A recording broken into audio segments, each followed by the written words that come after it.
कुंडलिकावरदे हरी विठ्ठल श्री ज्ञानदेव तुकाराम रामकृष्ण हरी। तव देखिला कपी केसरी भवता वेडिला समग्री वर्षता ती शस्त्रास्त्री निशी माझी चोरी केवी करीसी।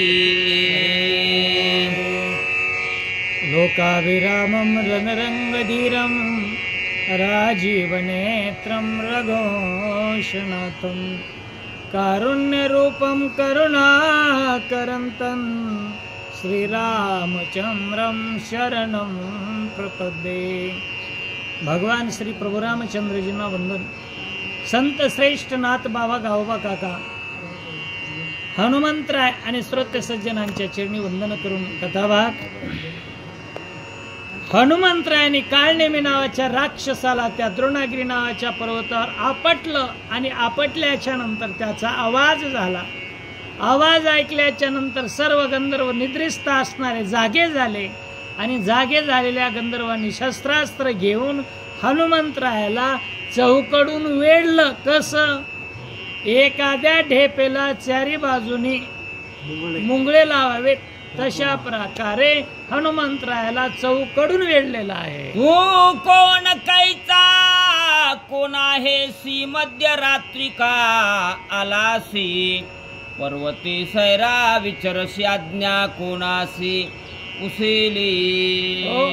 गंधर्व बोलू लागले, अरे बाबा वानर रूपामध्ये या ठिकाणी दिसायला लागलास, पण तू कोण कैचा कोठून आलासी? तू कोण आहेस? इथं कसा आलेला आहेस? येण्याच्या पाठीमागचं तुझ्या मनातलं रद्गत काय आहे? कशासाठी आलास? आणि बरं आलास आम्हाला त्याच्याशी काही घेणं देणं नाही, पण या ठिकाणची रक्षकगण आम्ही आहोत। रक्षण करण्याचं औषधीचं काम आमच्यावर सोपवलेलं आहे। इथं आमच्या परवानगीशिवाय दुसरं कोणी येऊ शकत नाही। तरी तू आलास ना, परिचय दे तुझा। निशी मध्यान अंधारी तू विचरसी गिरी शिखरी पर्वताकार शरीरे कोण धरेवरी पाडीला असे। आम्ही निश्चित तुझ्यावर संशय घेतला नसता।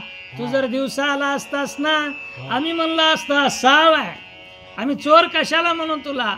पण तू निशी मध्यान रात्री, मध्यरात्र आहे, मध्यरात्रीचा वेळ आहे आणि या मध्यरात्रीच्या वेळेला तू आलास ना, निश्चितच तू कोण आहेस? चोर आहेस। आणि या ठिकाणी या दिव्य असणाऱ्या औषधी चोरण्यासाठी तू आलेला आहे बाबा। एक म्हणती पुसता काय धरा बांधा हात पाय मध्यरात्री विचरत आहे तस्कार होय सर्वथा।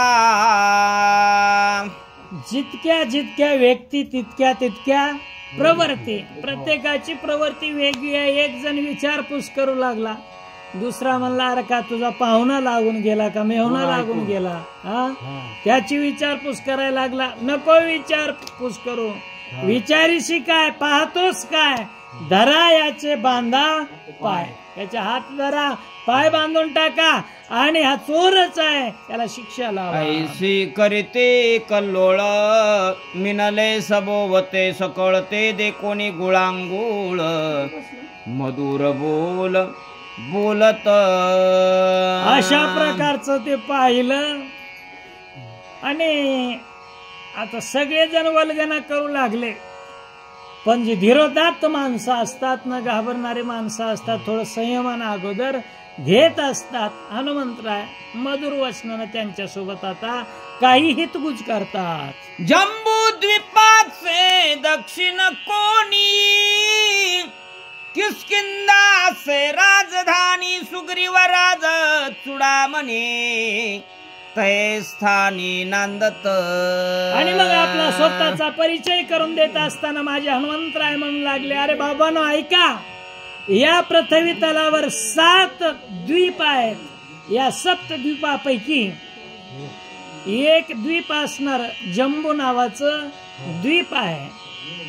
द्वीप म्हणजे 3 ठिकाण, 3 बाजूने समुद्राने वेढलेले असतात आणि एक बाजू जमिनीची असते। तसं एक जम्बूद्वीप आणि या जम्बूद्वीपाच्या ठिकाणी किष्किंधा नावाची एक राजधानी आहे आणि त्या राजधानीचा रक्षण करणारा राज चुडामणी राजामध्ये श्रेष्ठ असणारा वानरांचा राजा सुग्रीव आहे. त्या ठिकाणी तो नांदतो.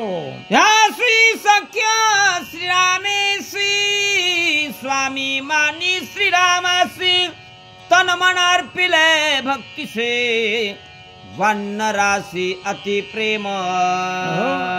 आणि मग त्या वानर राज सुग्रीवाचं सख्यत्व कुणासोबत आहे? अयोध्या नरेश राजा दशरथाचा ज्येष्ठ मुलगा प्रभू रामचंद्र. त्या प्रभू रामचंद्रासोबत सख्य पडल्यामुळे आणि तो महान आहे, देव आहे, देव सखा जरी जगावगे कृपा करी. आणि मग त्या प्रभूचं सख्यत्व पडल्यामुळे सगळ्या वानरावर प्रभू रामचंद्राचं प्रेम आहे. असे भगवंताच्या प्रेमाला पात्र असणारे वानर त्यामधला एक मी आहे बाबा, हनुमंतराय सांगतो. राम रावणाचे रण युद्ध झाले अति दारुण. रावणे ब्रह्मशक्ती सोडून बंधू लक्ष्मण पाडिला. त्या प्रभू रामचंद्राचं आणि लंकानाथ राजा रावणाचं युद्ध झालं आणि या घनघोर युद्धामध्ये राजा रावणाने आपल्या जवळ असणारी ब्रह्मशक्ती ती लक्ष्मणाच्या अंगावर सोडली आणि लक्ष्मणाच्या अंगावर सोडल्याच्या नंतर तिचा आघात हृदयाच्या ठिकाणी झाला. धरणीवर शय्यावस्थेमध्ये लक्ष्मणजी पडलेले आहेत, त्यांच्यावर संकट आलेलं आहे. सांगतात वाचवावया सुमित्रासी नेऊ आलो औषधीसी विघ्न न करावे आमासे नमन तुम्हासी मी करीतो. पुन्हा पुन्हा हनुमंतराय मधुर मधुर शब्दामध्ये म्हणू लागले, बाबांनो अरे मी या ठिकाणी युद्ध करण्यासाठी आलो नाही, चोरी करण्यासाठी आलो नाही. तुमच्या पायावर सकळांच्या पाया माझे दंडवत, सगळ्यांच्या पायावर माझा नमस्कार आहे, दंडवत आहे. बाबांनो वाचवावया उर्मिला पती, उर्मिलेचा पती लक्ष्मण वाचवण्यासाठी औषधी नेण्यासाठी आलोय, मला सहकार्य करा. उदया येता गबस्ती प्राण सांडील उर्मिला पती म्हणून औषधी मध्यरात्री नेओ निश्चिती मी आलो. त्या औषधी नेण्याचं मध्यरात्री येण्याच्या पाठीमागचं कारणही समजून घ्या.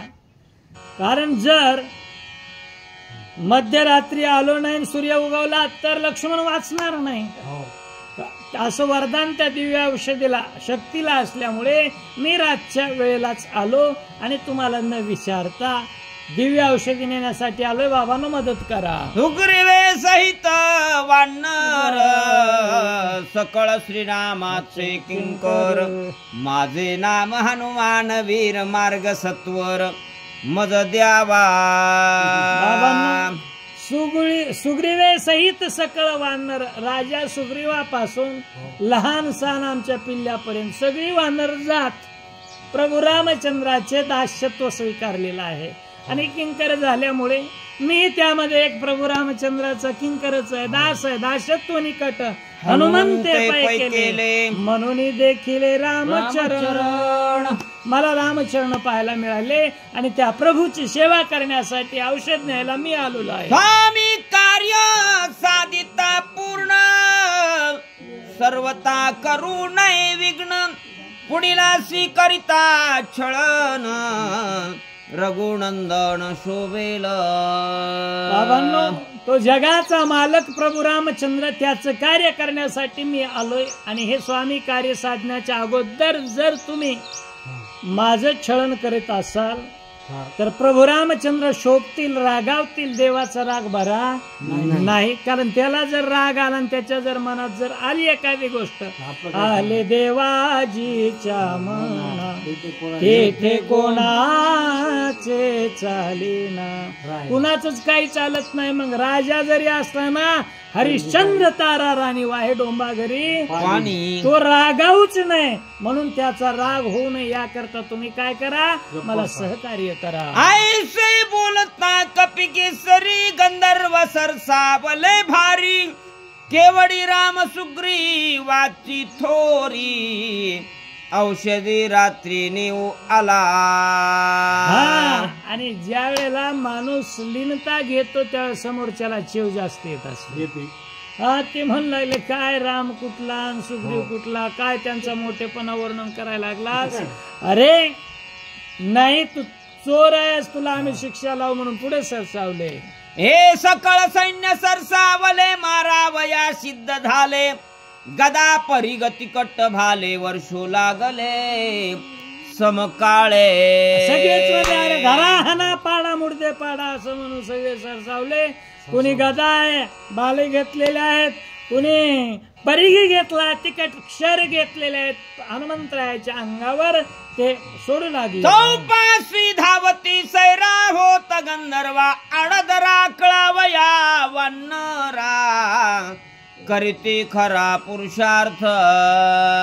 हो सगळीकडून चारी बाजून त्या ठिकाणी धावू लागले, धावून येऊ लागले. हातामध्ये जेवढं बळ असेल अंगामध्ये तेवढं अंग त्राण वापरून त्या ठिकाणी शस्त्रांचा मारा करतायत. काय उद्देश मनाच्या ठिकाणी आम्हाला आमच्या मालकाने शाबासकी द्यावी, कारण चोर आलता धरलाय ना आमची बढती व्हावी, अशा प्रकारचं मनाच्या ठिकाणी असेल त्यांच्या. धावू लागले, धरण्याचा प्रयत्न करतायत, पण ते हनुमंतराय आहे. गंधर्व मिळाले 14 सहस्र एकला एक कपिंद्र क्रोधा चढला दुर्धोर करू संहार आदरीला. आता बघा गंधर्व एक नव्हते त्या पर्वताच्या ठिकाणी 14,000 गंधर्वाचं सैन्य आहे आणि एकटाच पठ्या आमचा हनुमंतराय आहेत. हनुमंतराय एकटे. प्रश्न बऱ्याच वेळेला निर्माण होत असतात की एकटा 14,000 कुठं कसा मेळ बसायचा, पण ती ताकद तशी आहे. कारण त्रणाग्नी मेळे समरस झाले तैसे नामे केले जपता हरी. त्रणाची कितीही मोठी गंजी असली आणि डब्बीची एक काडी जरी असली ना जाळायला ती एकच पुरी होते. तसं 14,000ला पूर्ण उरण्याची रुपये वाढला दारुण रोमे थर कत्ती संपूर्ण भयानक दिसे चिन्ह कपिंद्र दान खवळला. हनुमंतराय म्हणले 14,000 आहे, आपण एकटाच आहे, तर मग यांच्याशी युद्ध करण्यासाठी सामान्य रूपाने याला जिंकता येणार नाही. रुपये वाढीला बहुवस मोठा वाढव्य रूप हनुमंतरायाने धारण केलं. अंगावरचे रोम थरकाय लागले, डोळे लाल बुंद झाले आणि हनुमंतराय सज्ज झालेले आहेत. एक मुष्टी घाते मारिले एक दाता तळी रगडिले उरले ते पुच्छी बांधिले मगा पटिले खडके. युद्ध करत असताना माझ्या हनुमंतरायाने 3 तंत्राचा वापर केला. एक मुष्टीघात